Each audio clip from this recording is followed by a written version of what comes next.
Welcome. Very excited to share this new resource. This is several years in the making. From the New York State Archives. The Archives Partnership Trust is the nonprofit side of the archives, and we're able to raise money to do educational projects like Consider the Source New York. So we are very grateful to be able to provide this resource. The goal here is to provide easy online access to primary sources to teachers throughout the state as well as the country. This is accessible worldwide, and not just the resources, but also not just the primary sources, but also the learning activities that can be easily brought into the classroom and shared with your students, either through an online platform or through grabbing the activities and sharing them in the classroom with your students. I'm going to allow a few minutes at the end for question and answers. So if you have questions as we're going through, please type them in the chat box, and I will check the chat box at the end and try to answer any questions that you might have. So to begin with, without having a registered account, you can just browse what we have available. You can right-click on documents and save them, download them to use, in a Word document or on your screen, your smartboard in your classroom. If you click on an item right here, you just right-click. You can save the image as or copy the image into a Word document. They're very easy. They show up great. We have it at a good resolution so that you can just grab them and use them that way. If you see I'm not logged in currently, and you'll get this alert anywhere you want to actually use the document with your students, assign it through Google Classroom, create an activity, copy an activity, you would need to create an account. The accounts are free. We did have a little bit of back and forth with some districts about the Ed 2D law.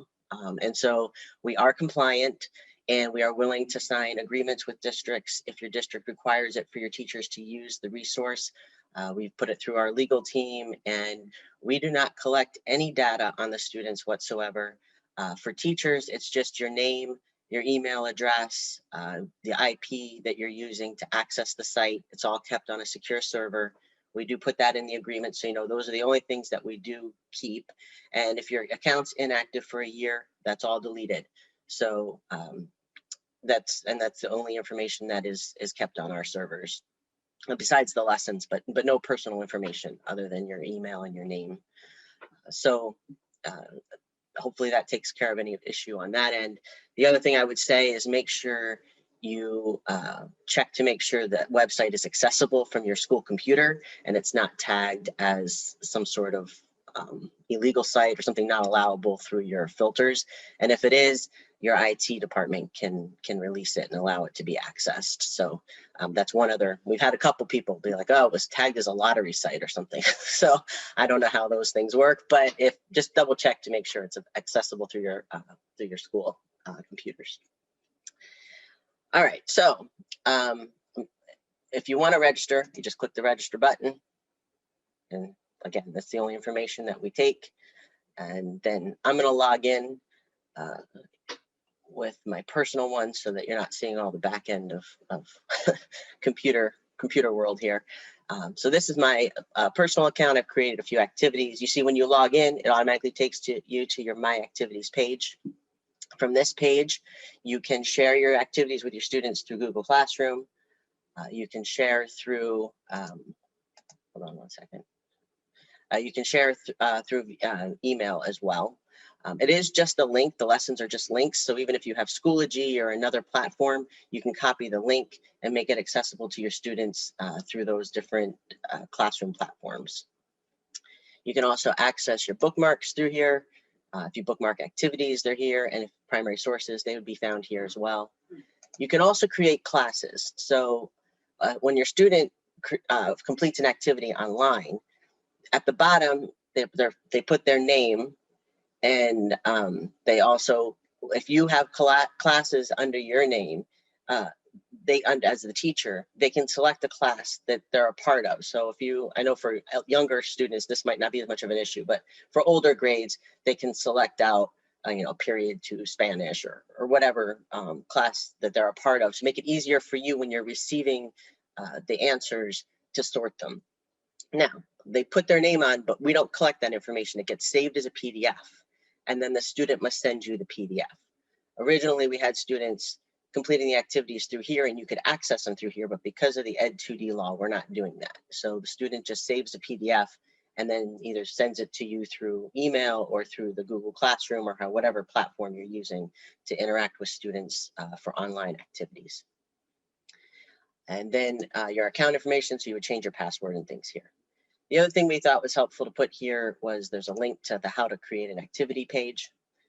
So this is just a step-by-step guide for the different types of activities, which I'll show you in a little bit more detail, but it's just a quick link from the My Activity page. So if you wanted to quick create something from there, you could access the information through this page here. Let's see. Okay, so again, online access to browse historical records, access learning activities, and then build and share your own learning activities. You'll have the option to either keep them personal for your own students, or you can make them public, and I'll show you how to do that. And then other teachers, when they browse learning activities, will see your learning activities as well and be able to copy them into their account and make them their own and use them with their students. So it's a great collaboration resource as well to make learning activities available to other teachers. All right, and then one last thing in the introduction here, the resources page, tab at the top gives you a quick links to getting started page. Using primary sources page gives you some tools, how-to videos for teachers researching your school. And then these are some of the older projects that we've done as the state archives for education in the past, and we thought it was helpful to bring them over in their entirety so that teachers can access them if they're used to doing that prior. So those can be found on this page here. Right. So for K through 3, I've selected out some resources to show you what we have available for the lower grades. And really what we're trying to focus on is those social studies practices, right? Starting with those lower grades, teaching them, how to make observations and do a little bit of analysis with primary sources. So if you go to the Browse Historical Records section, hold on, let me clear my current. And the other thing is it does save your previous browse, which is helpful so that you're not losing where you were, but you just have to make sure you clear that cache if you want to do a new search. So we have a section community, which really fits very well with the K-3 curriculum, very much about self and others and community. So we have many documents. You can further refine your search by another topic, so you could even whittle down more, or historical era primary source type. For the lower grades, you might find it's helpful to select photographs, so you've got all the visual documents that way. You can also sort by region if you want to try to find more local resources applicable to where you're living. So we're going to go down here, and the first one we're going to select is Children Play Baseball in Central Park, New York City, 1900. We have a lot of visual images like this that were created around the turn of the century. And if you look here, we have all of the metadata, the information about the document, where it comes from, the date, if there's one available. And if you scroll to the bottom, you'll see that if there is an activity already created for this resource, it'll be here. And if you click on this link, it takes you to the learning activity. This is what the teachers see. Here's a teacher's instructions. And if you click the student view, if you assign it to your students, this is the link that you would assign. This is what they would see if they came online. They can zoom in on the document, move around the document. There's the information for the students, the little historical context. Again, lower grades, you might want to edit this. I'm going to show you that it's very easy to do that. I'll show you in a second how to do that. You scroll down, but this is what our activity that we created looks like. This is what it asks the students to do. Now, if you want to use this activity, you have to copy it to your account. So if you just click here, you have to give it a new name. You can't use the same name. So you could just say, play baseball. Let's do that something easy for now. and it makes you a copy and takes you to the edit page. It saves all the information we've created with this, or whoever created it. The initial information is here. You can change it however you'd like. I'm going to leave all this the same. Here's the image. Now, you also can click on the image, and it gives you the ability to put these different icons. You can drag and drop them, and then you can write a text, write a caption for the students, drawing their attention to a particular part of the document as they're analyzing it. So that's a handy feature. And whatever those that you do, then it saves that for this document. So I can also delete that, take it off of it easily. And then if you hit this edit image,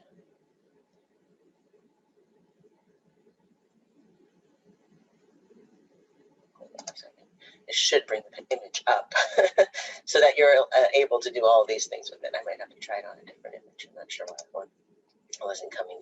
If you wanted to add more primary sources to this activity, you can do that from the site. You can also upload your own. So if you have primary sources from your local community or ones that you're used to using in your class, you can also upload your own and use them on the site. Hit next. Now here's the instructions for the students. So you can change this any way you'd like. You can write in a conclusion for your students if you want them to leave thinking about something for class the next day. You can write that here. And then here is what the other teachers would see. So if you're going to share this with other teachers, or even just notes for yourself on how to do the lesson, you would write that in this box. And then here's the questions. So you can delete any of these questions you don't like. You can change them. You can add new questions. You can move the questions around. So if you wanted to put them in a different order, you just drag and drop them, and then save them. And now this is saving them all for yourself. So in order to share them with your students, you want to publish. So you would click publish. If you want to share it with other teachers, you would click public. And then that would share it on the main site. Since I didn't alter this, I'm not going to publish or share, but those are the two buttons, and that's how you do it. And then it automatically appears in your learning activities, and you'll see it'll also appear there even if you don't publish it. It'll just say that it hasn't been published yet. So if I go to my activities, here's the one I just created. And it says it has a line through publish and a line through public, which means I didn't make any of those active. And then you can just share it through here or go back into it and edit it again. So that's a quick lesson on how you create or take an activity that's already created and copy it. Now, if you want to access a learning activity through this side, again, you would browse. If we go down to transportation, I just want to show you a marked up activity or document. So if we go to type, again, hit photograph, and we're going to go to thinking skills. And here we've used some of those social studies practices, thinking skills. So we have the go to chronological thinking. Here's one that we've created, many ways to travel. And it uses a image taken in front of the New York Public Library around the turn of the century. And what's interesting about it is, as you'll see, there's many different types of transportation being used all in one setting. So, I think a lot of times students think, oh, well, once we stopped using horses, we immediately started using cars. Well, this image really shows that there were many different types of transportation going on all in the same time. So if you look at the student view, and what we did is I edited the document and then drew these boxes so that the questions draw the students' attention to the different color boxes and asks them how people are traveling in each box. And then asks them to compare, to analyze why aren't they all using the same sort of form of transportation. When do you think it might have been taken? So you don't have to share with them the date. They can, try to, using evidence, guess when this might have been taken. And so, again, if you wanted to use this activity, you copy it to your account. Excuse me, can you just show us how to get back to where we picked the grade level for the activities? Like I go and find where, because I can't find it as I'm exploring, just don't see where I would find like pre-K, K and stuff like that. Okay, so yes, so here on accessing learning activities, the grade level's right here. we didn't assign a grade level to the documents. So if you go to the browse historical records, there's no grade level selection because we've left that open to the teacher so that you're not restricted in what you can browse for. But when you browse the learning activities, right here's the grade level. And there's lower elementary, upper, middle school, high school, and college, university. Thank you. Yep. Okay. Any other questions at this point before I go to the next? Oh, wait, we do have a chat. Hold on a second.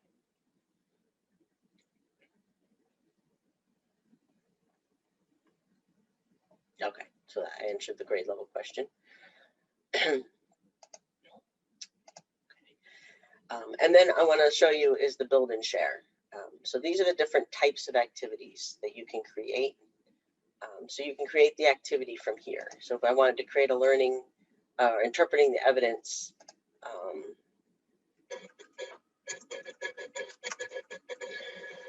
going to show you, you choose the thinking skill here, historical era. I know which one I'm going to pick, so I can kind of, but you can always come back and change this later if you need to. I'm going to choose a photograph. It's going to be for lower. You can pick more than one. I believe this one is for central and education, community. So I'm going to choose the primary source from here to show you how to do that. And so I'm going to go to education. And I want a photograph.